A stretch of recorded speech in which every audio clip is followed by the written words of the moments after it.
গত বছর 9ই অক্টোবর সারা বিশ্বের মানুষকে কাঁদিয়ে না ফেরার দেশে চলে গিয়েছিলেন অন্যতম প্রবীণ ব্যবসায়ী রতন টাটা।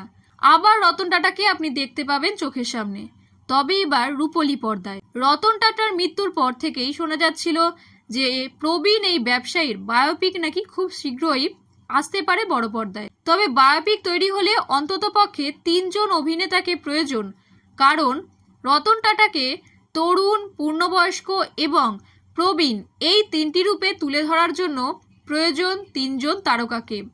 কিন্তু কি হবেন এই 3 তারকা?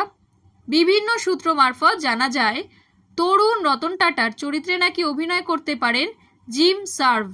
রতন টাটার চেহারার সঙ্গেই অভিনেতার অসম্ভব মিল রয়েছে বলেই দাবি জানিয়েছেন সাধারণ মানুষ।